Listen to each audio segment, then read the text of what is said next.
Bonjour. La matière organique s'est transformée en kérogène, mais elle n'est pas encore un hydrocarbure. Nous allons voir comment cette transformation se réalise dans le cadre de la tectonique des plaques. Nous nous intéressons ici aux bassins sédimentaires favorisés par la formation des rifts. Bassins sédimentaires, je vous le rappelle, car il y a forte érosion des continents qui permettent un dépôt de boue sédimentaire dans ces bassins.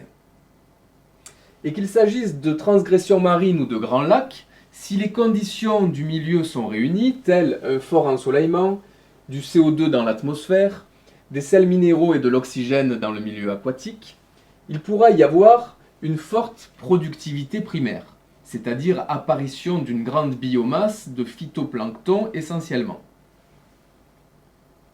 Dans le cas normal, la matière organique qui meurt est transformée à nouveau en matière minérale par des organismes décomposeurs qui vivent dans un milieu oxygéné.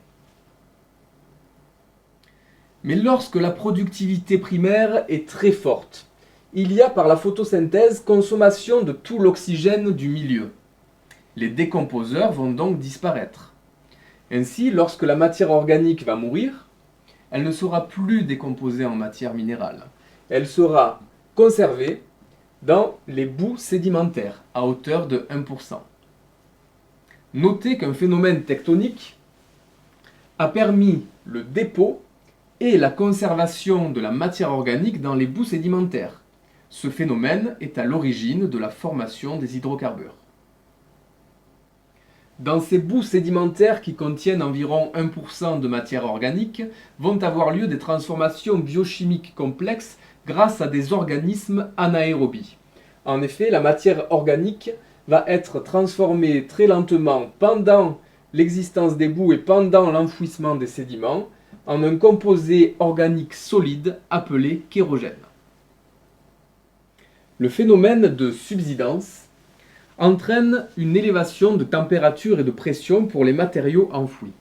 Ainsi, les sédiments vont se transformer en roches sédimentaires solides contenant le kérogène. Le recouvrement par un océan favorise le dépôt de nombreuses couches sédimentaires. Toujours dans le cadre de la subsidence, l'augmentation de température va également agir sur le kérogène présent dans les roches sédimentaires. Ainsi, une pyrolyse a lieu.